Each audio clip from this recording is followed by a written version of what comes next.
Thank you very much. What a refreshing talk by Lucia and Andy, which remind us that we cannot act, as an academic, we cannot act jug full of knowledge in an oil walking down, reading from the slide. And we should be doing what Lucia and Andy did today, using the interactive pedagogy. But we never understand how students feel on the other side, especially if they can't focus. So to learn that from the student, the next session is very important, where we will have an opportunity to understand from the student that how they feel about this AI era. So please welcome our student panelists. We often hear from the academics that how AI is changing classroom and everything. So this is an opportunity to learn from you that how you feel on the other side of it. My first question is actually from all of you. If you could describe university experience in one word, what that would be? Transformative roller coaster. Transformative roller coaster. Experience. Experience. Simply amazing. Sorry? Amazing. Amazing. Transformative. Transformative. Lively. Lively. Sustainable. All these are very important keywords that bring me to Ahmed. That how has AI changed the way you study compared to last couple of years? When did you start your degree?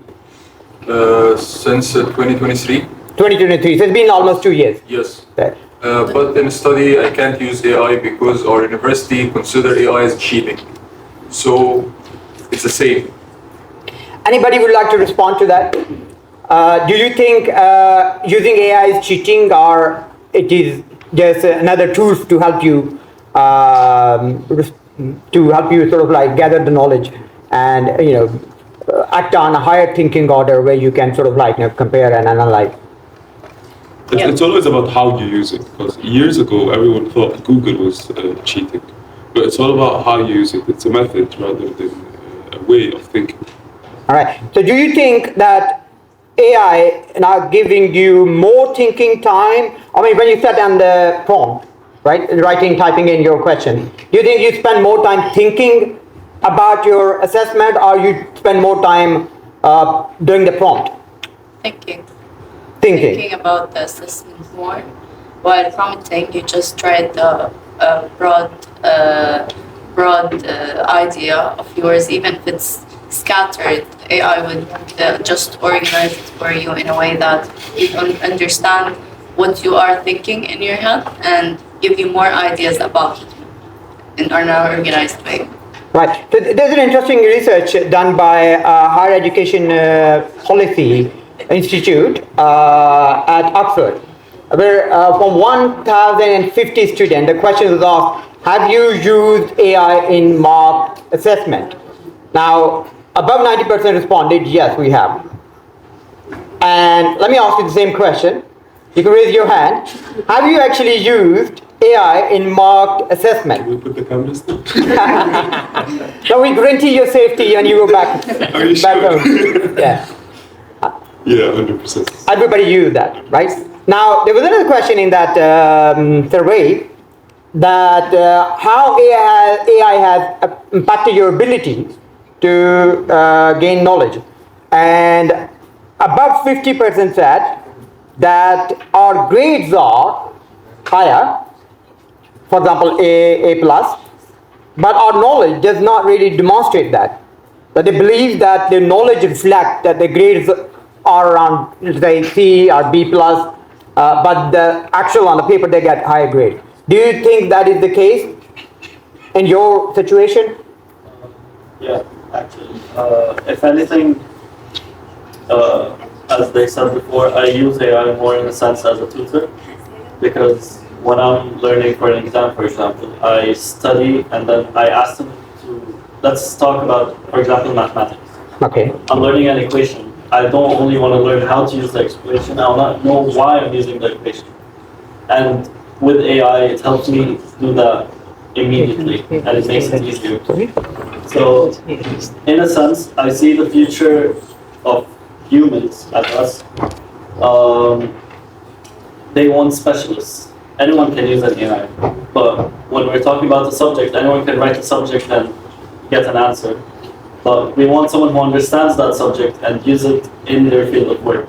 So that's why we still need specialists. If I also may add, Sorry? if I also may add, Yeah, please. Sam has been saying, in fields like the creative field, you really have to have the knowledge, even if you conceive it from AI. Even if AI gives you that knowledge, you really have to do it, because in creative fields, you actually have to do it yourself. So you have to know what you're doing. So even with the existence of AI, you have to have the knowledge. All right. Thank you very much for that. And give me a moment. I think some of our colleagues can't hear you properly, so I'm going to bring in a laptop here. Right. Or use the desk mics. Sorry? You could just put the two little desk mics on the table and whoever is speaking can pick it up. The ones with the green lights on. Then that's due for this thing. May I borrow your laptop? Don't start sending email from here on. So when you do this, you can just speak into the mic, and I may have to turn this one off because otherwise there will be echo there.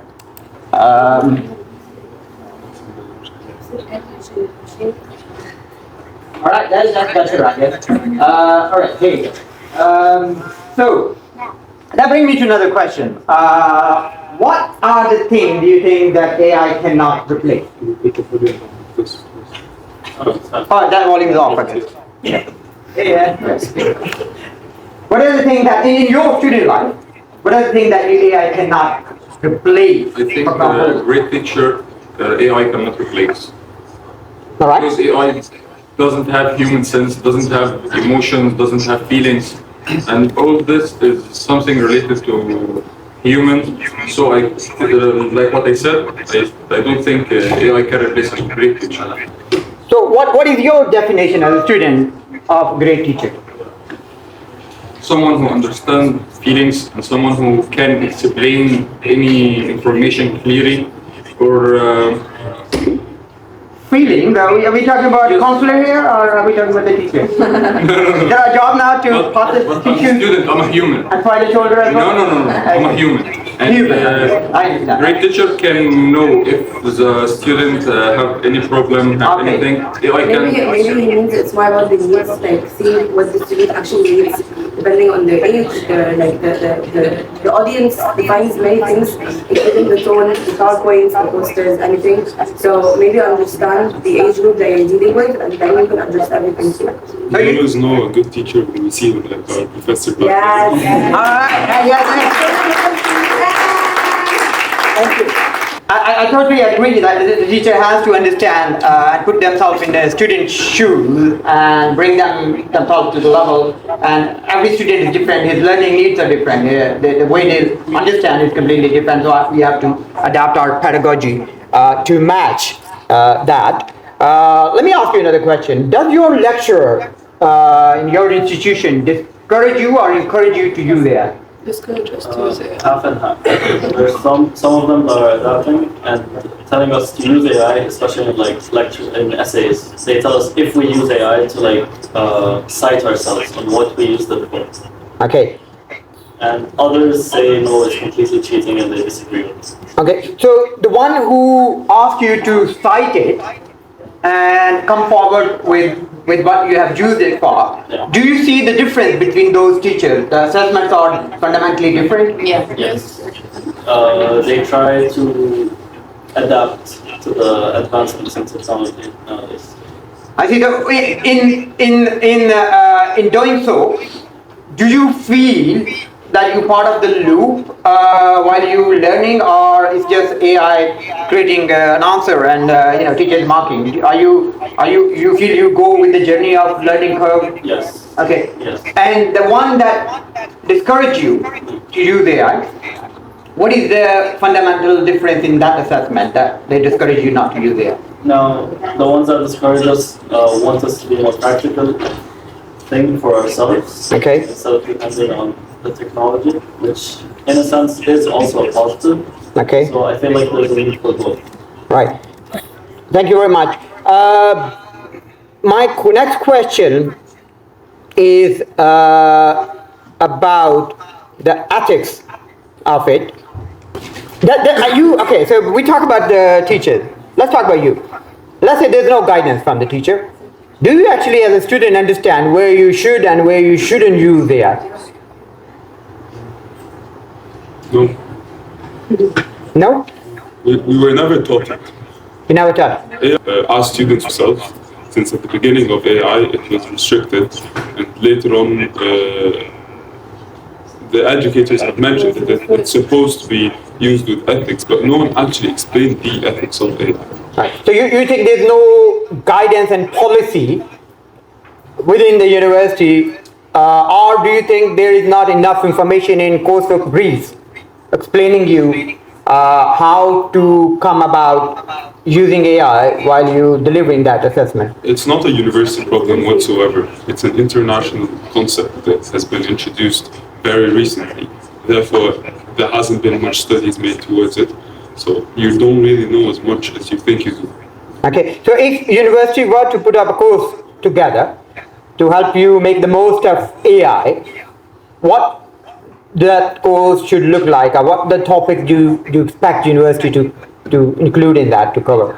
It doesn't make sense for universities to actually find new things about AI. It's supposed to be done by us, the students, the newer generation, because it only makes sense. We've been, let's say not our age, maybe the age younger, they've been raised with AI. So they'll be with AI way longer than we are, therefore they'll find out things way faster and way more than we could ever imagine. Right. So Amir, that brings me to another question. If you are using AI without guidance, what concerns you the most?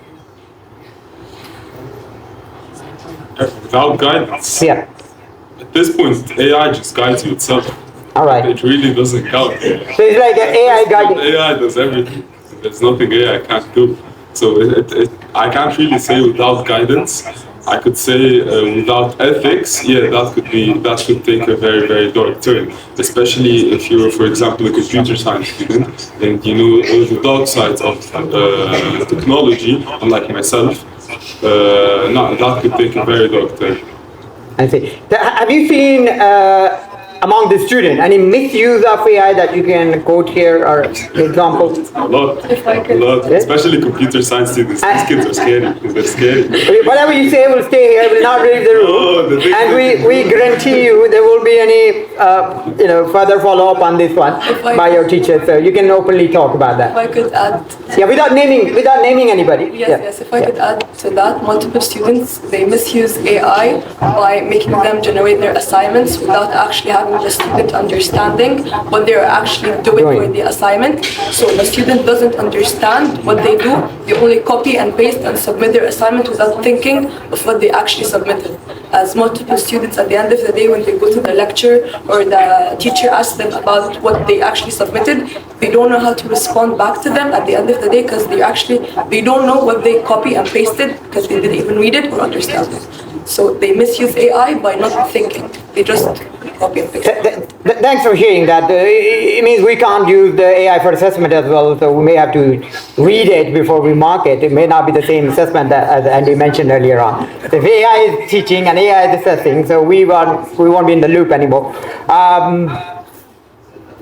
Another question, you talked about assessment. So do you think we need to redesign the assessment in order to make it more engaging for both, for you as a student and for us as a teacher? Yes, for sure. So, yeah, sorry, Every year, multiple of doctors at the university, they use the same strategy of their exams. They don't change it.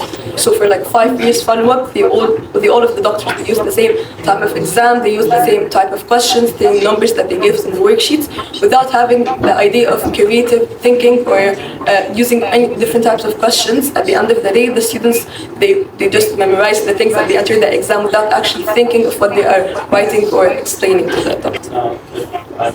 That is called workload management, by the way, from our end, just in my defense. Because we use past papers, but I understand your point. If I may add, I feel like now with the introduction of AI, classes should be way more hands-on. Like at least as for me as a business entrepreneurship student, in classes, we rarely do anything, and I feel like we should bring back classwork and like make it more hands-on and include the students in the lecture and not just the lecturers speaking. So normally if we look at assessment design or learning outcomes, as per Bloom's taxonomy, for level 4 student it says you should describe, explain, right? That's lower thinking order. Push more towards memorization, right? So what you're saying is that if we allow you to change the assessment, we may have to bring the higher thinking order, maybe at level 4 when you start the university, saying analyze, compare, or critique. Would you be comfortable as a first year student where you are given a more like a, right now in the first year top student they're given like things to read and write and explain. But would you be comfortable undertaking a more higher thinking order assessment? Yes, for sure, because currently we're having the answers for any exam, it's either yes or no. But the true thing that we're supposed to use having creative thinking questions, so the answer might differ between me and Layan. Layan might answer a different answer, and I could answer a different answer, but at the end of the day, both of us are correct. But rather than that, in the universities, they use like one specific answer for one specific question rather than using multiple different answers and using creative thinking. Thank you very much for that. Leon, do you think there should be, some part of the assessment should be oral? Yeah, for sure. As my colleagues had said, they said that the redesigning of the assessment, how would you know that this student have acknowledged it well until you ask them orally about their perspective, about what they learned? As she said, many people who are using AI, they just copy and paste.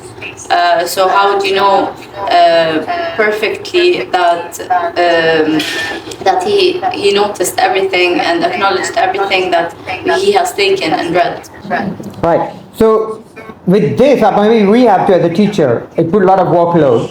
But would, in the current circumstances, you sit for oral. What are the subjects where you go for oral assessment?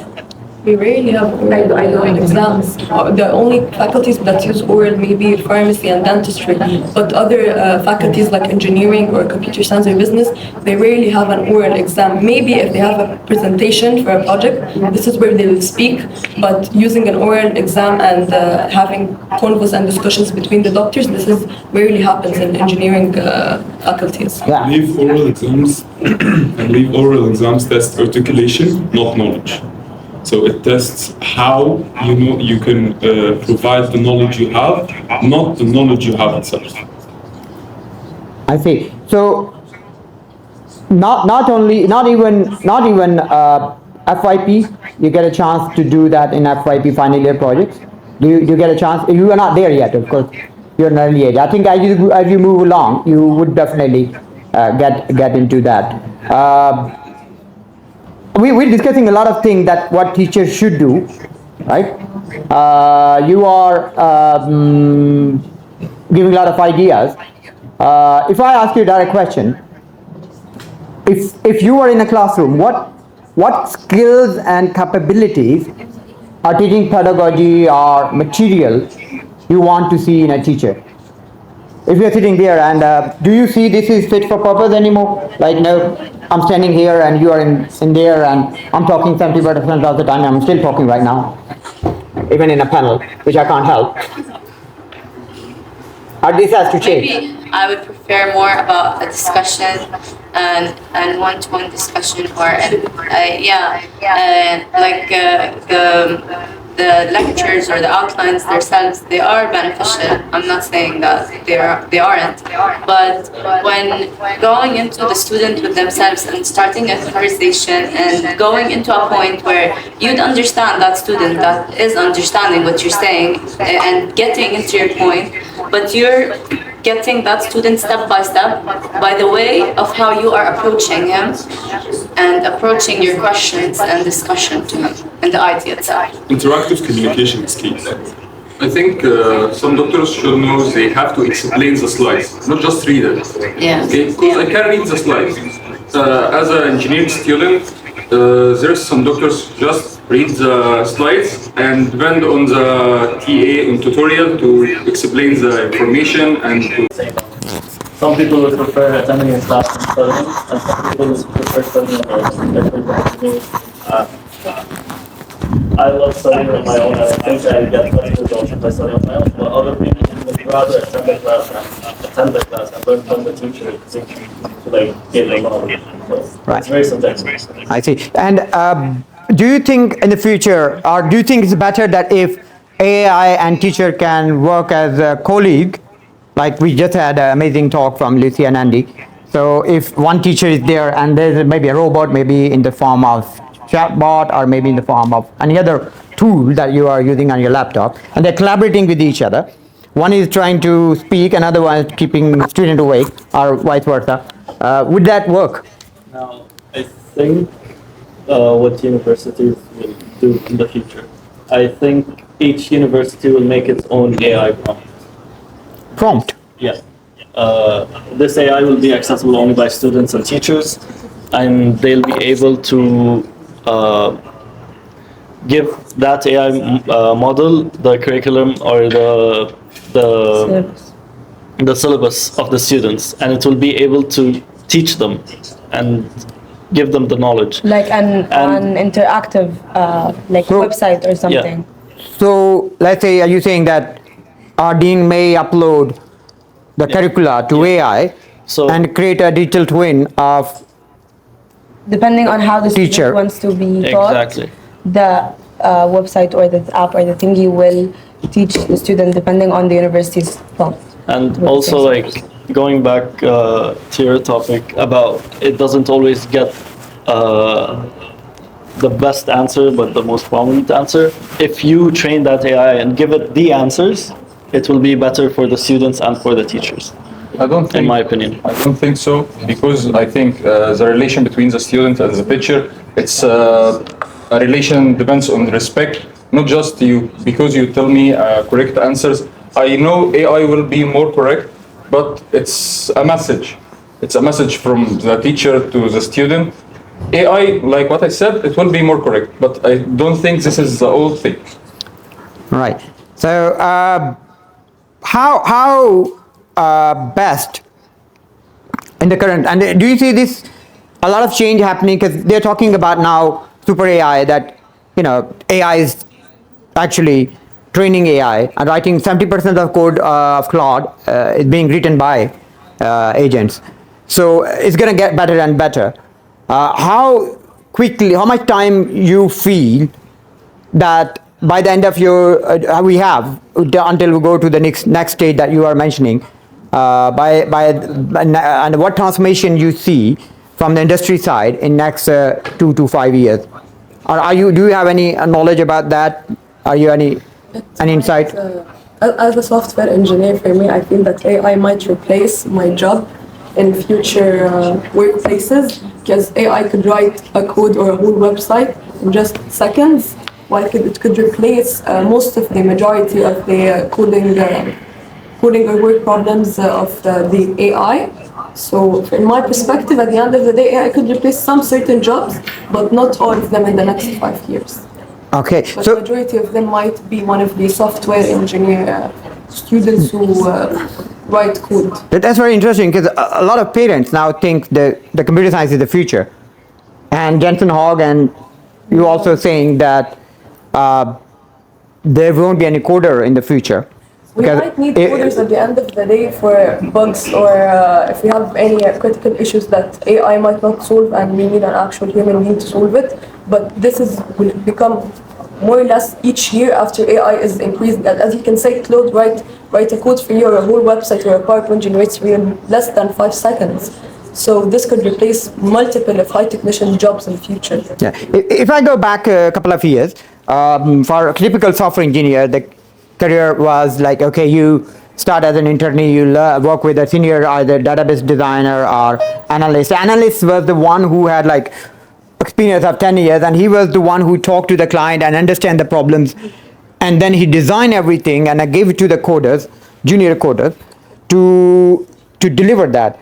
And with these agents and a lot of other things, so what we're seeing now is that the junior coders jobs are disappearing, but junior coder or somebody who come from the university, in order to reach, but that job is still there, talking to the client and understanding the problem and creating the requirement. So, and because in the past that you needed a certain number of experience, like Andy said, you can't really replace the experience if AI is doing everything. But how do you feel jumping from that junior level directly to a higher level, which previously required a lot of experience? So how do you feel? Are you getting those skills in the university, and where do you expect to work? You can't gain all of the skills from the university. At the end of the day, it all goes by learning and practicing. So, of course, my current coding at prep year is not as me as a senior now. So it depends on learning, practicing. But at the end of the day, it's all about problem solving. Because without problem solving and facing issues in your code, it all will be copy paste from AI tools. That's very interesting, and I think that I would like to take more views on this. When you say problem solving, do you think our current curricula, either computer science or marketing or psychology or entrepreneurship, currently have an embedded problem solving in all the assignments and all the assessments, and these are the only tools that we can push you to study, right? Those assignments and quizzes and those things. So do you think that is there, or in the lecture slides and everywhere? Yeah. I think that we should know, and we all know that we can't avoid the evolvement, and AI is with us in the future, whether we like it or not. So you either should like it and evolve with it and develop and add it to your career and know how to use it well and take the advantage of it, or you'd lose your job yourself. It's with your hands. It's whether you like it or not. You should adapt to that. What's happening. For example, I'm a marketer. He can give me a marketing strategy, and he can give me a whole ideas. But the main practicality and thinking and the things that the things that we put into a project isn't the same thing when an AI give it to us. Like the practicality and technicality and thinking, the creativity, it's all with you. So yeah. Does it worry you thinking about the future as a young student? Yeah. Right? Yeah. Or some of you seem like a very strong Absolutely not. person. Let's think about it 5 years ago. Okay. 5 years ago is a stretch. Maybe 10 years ago. Could have anyone ever imagined that AI would exist one day? Absolutely not. So why worry? But you have no clue what's gonna happen in the next 5, 10, maybe 15 years. Maybe it's maybe it's gonna help you, maybe it's gonna be against you. You never know. So it's going to be level playing field for everybody. Because nobody knows what's going to happen. So basically, yeah, that makes sense. Yeah. Because no one really knows. So we all in it together. But also, in a sense, like the same way with CVs, for example, how everyone has the same CV because of AI. In the end, what's the golden opportunity to stand out in the future is creativity and personal touch. So no matter how much AI evolves, in the end, it all comes back to you and your personal touch. Exactly. That's what makes you stand out in the future. It's a level playing field. We're all in the same field. So, for example, if I'm an entrepreneur, and what's my problem solving? Is for me to find the problem and make a solution. If I go for AI, it's going to give me the same answers as everyone else. So it's not going to really help me, it's just going to guide me. It's about going for opportunities. The more Exactly. opportunities you go for, the better you are. And very interesting you mentioned, you are a student of entrepreneurship. Yeah. What is exactly your degree title? Is it BSc in entrepreneurship, or is it? I'm in business administration, I'm majoring in or majoring in entrepreneurship, right? So in regards to entrepreneurship, there is a wave right now that it says it's a big reset, that giving everybody the equal sort of like opportunity to make the next big thing. And if you look at back, there was the Industrial Revolution, and then we had .com boom, and now we have AI.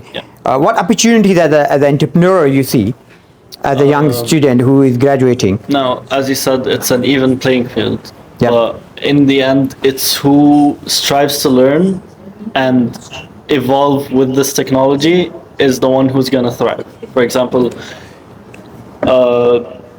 in order to succeed in the business world, you have to evolve with the technology coming out. If you find a solution and stick with it, you're going to fall behind against all the competition. So as an entrepreneur, you should evolve with this technology and learn and use it.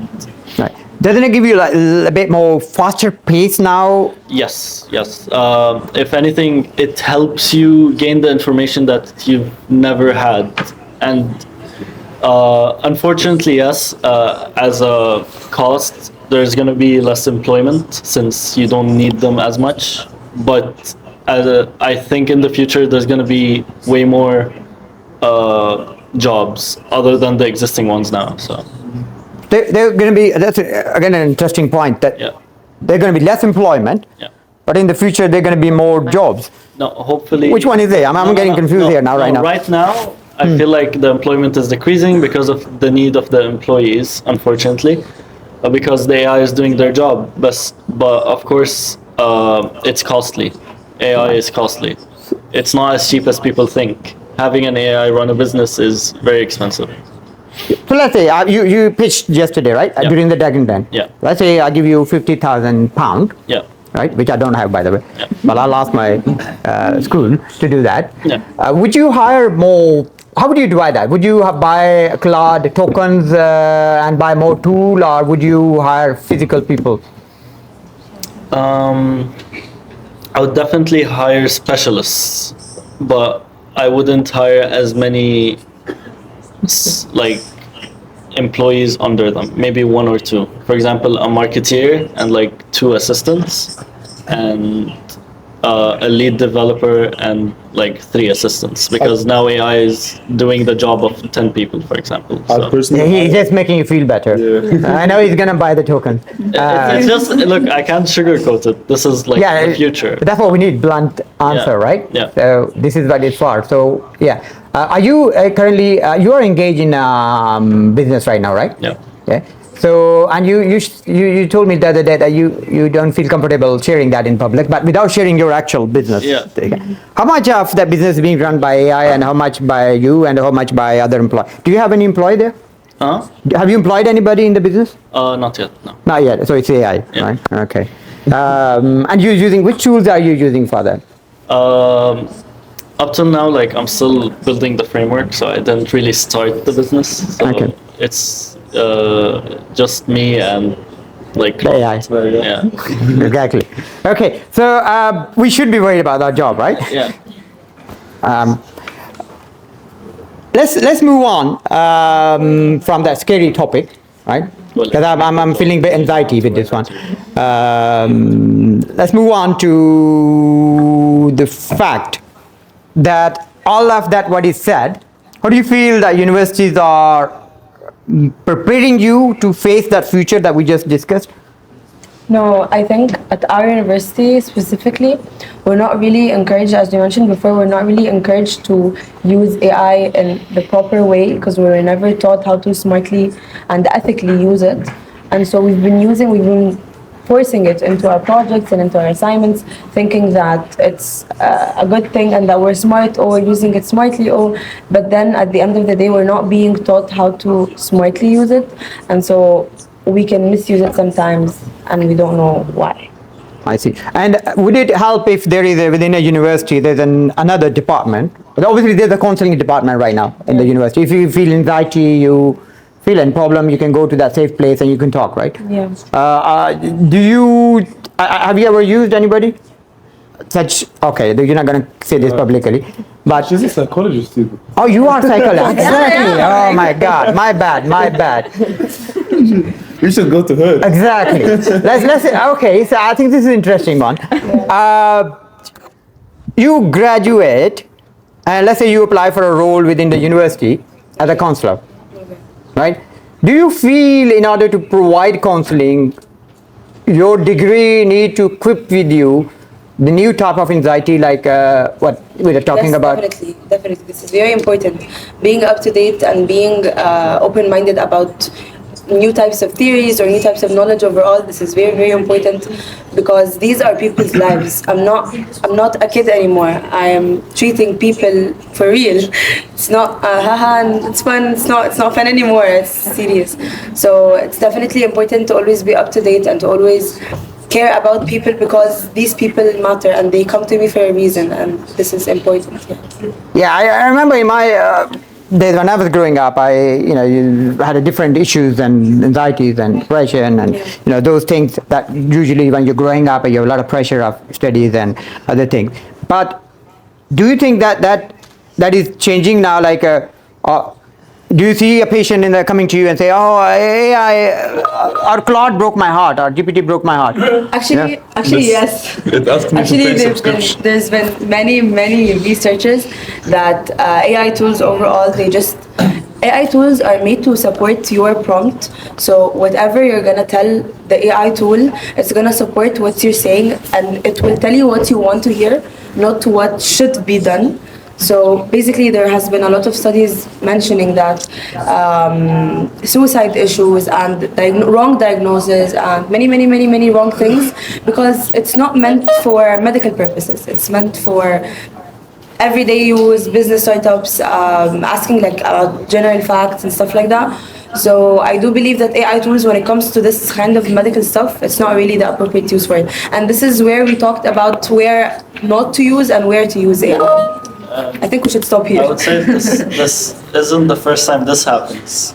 This happened even before AI. Remember, they even made like sitcoms and jokes about it on TV. Remember back in the day when people used to go to hospitals and say, "I have stage 4 cancer. How do you know? I Googled it." It's the exact same thing, but a different generation. I see. So that definitely. With mental health, not physical health. Yeah.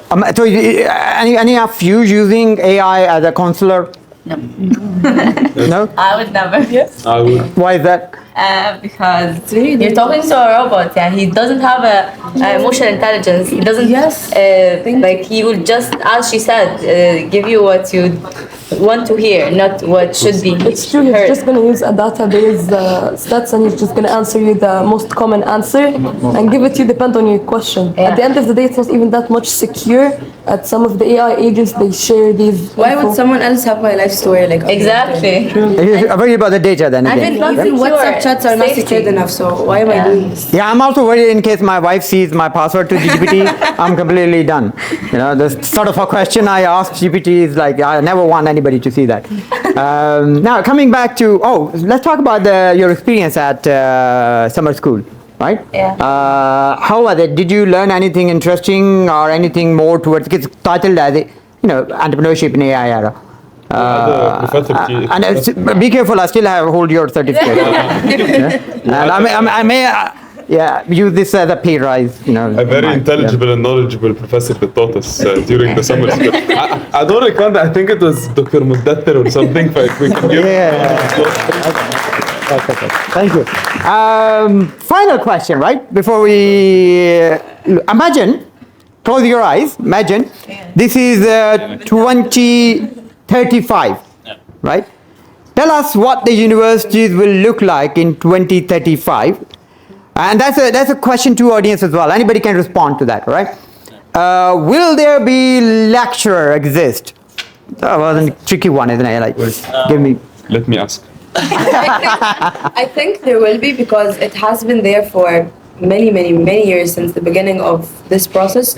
So I think wherever we go with the AI thing, lectures are always gonna be like a base or like a support from the bottom, even if they're gonna add many tools and even if they're gonna be online assignments or whatever it's gonna be. I think the lectures are always gonna be like the most basic and most important thing, and then we can add on to it because it's been there for years. If I may add, Yeah, go ahead. if I may add, like, of course, as we see now, like, attention spans are decreasing and people are not really into lectures and like join bigger groups. So I do think the effectiveness of lectures will decrease, but I think lectures should have a different goal other than teaching. Engaging. It should be engaging. No, other than that, I think because in the future, every company will be AI based. And They can't hear us. Oh, okay. Sorry about that. I think the laptop died. Yeah. Yes. All right. Okay. Now you can hear us. Okay. Yeah. A lot of lecture wants to hear that actually. So, yeah. Okay, so I think that lectures should have different goals other than just giving knowledge. Because in the future, most companies will be AI based, and companies that aren't AI based are going to be very little. And I read a study like last month, and it says AI based companies experience less teamwork and team engagement than other companies. So it's something that these companies are lacking, and in these lecturers should strive to teaching these students teamwork and collaboration. I think we can't imagine because 20 years ago, we think 2025 will be like science fiction movies and Car going here and there and Star Wars it's and. not like this right Yeah, now. exactly. So I don't know in 2035 it will be. I think so too. As long as there will be more generation like Gen Z, we have a future as a teacher because we have to keep them focused. Keep your volume down. Focus. Look at there. That job would be. Obviously, I understand your point as well. That our job become more like there will be a knowledge, right? We have to synthesize, leverage, coordinate, mentor to ensure that the student is part of that learning curve. What about dissertation? Will there be dissertations? Hopefully no. You wish, right? Exams, we talk about oral exams, right? We said, the exams that they should be oral, even the redesigning the. Yes. Exactly. I don't like oral. You don't like oral exams? No. I put pressure, isn't it, on the spot? I'm just being attacked. No, I mean I don't like oral science. All right, okay, this is a good time to stop. I think we're getting off the track here. I will obviously put you on the spot. You're a psychologist. Yeah. You should say, Let's say. some people don't feel comfortable with oral exams. And, okay, you want to say something? Yes. Not about oral, right? Okay. I want to say something at the end of this panel. I think AI, the only thing couldn't replace is anything related to human safety. As we know, 10 years ago in planes, autopilot do everything. Why airway companies till now hire pilots? Because the decision, the only one who have to take a decision should be a human. Because it's something related to human safety. That's very good and very good note to stop. Yeah, thank you very much. It was very insightful. We'll take all the recommendation that you've given, compile it, and send it to BUE with your name. Thank you. I would like to sign this on behalf of all of us if they do want to. All right, okay, perfect. Thank you very much for your. Give them a great big hand. Right.